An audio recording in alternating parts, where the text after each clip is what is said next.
जैसा आपने देखा पिछले 78 दिन में 11 एनकाउंटर्स हुए हैं, 11 मिलिटेंट एक्टिविटीज हुई हैं। और अगर हम पिछले 1 जनवरी से लेकर और अब तक का बीते समय में 32 से ज़्यादा आतंकवादी घटनाएं हो गई हैं।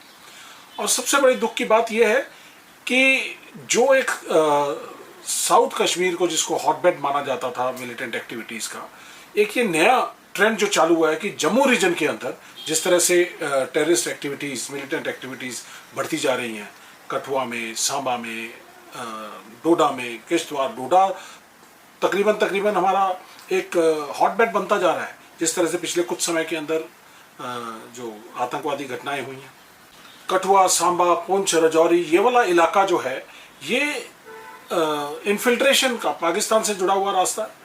तो ये यहाँ से इन्फिल्ट्रेशन होती थी।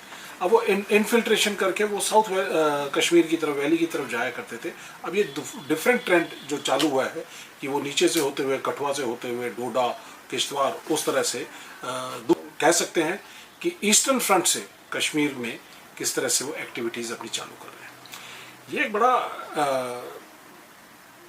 बड़ा ही डिफ़िकल्ट सा ट्रेंड दिखाई दे रहा है, एक नया ट्रेंड दिखाई दे रहा है।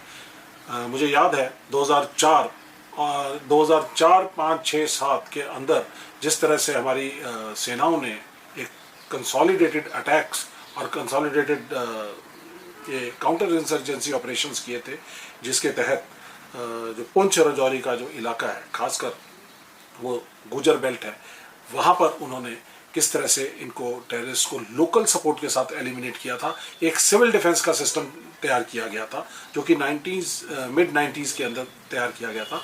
उसको और ज़्यादा इफेक्टिव बनाने का काम 2004, 5, 6 के अंदर किया गया। और जो सूरनकोट का इलाका है और हिलका का हिल, मुझे ध्यान आती है कि उस समय बहुत बड़ा एक ऑपरेशन हुआ था, लोकल सपोर्ट जनरेट की गई थी, सिविल डिफेंस की एक्टिविटीज़ को किया गया था।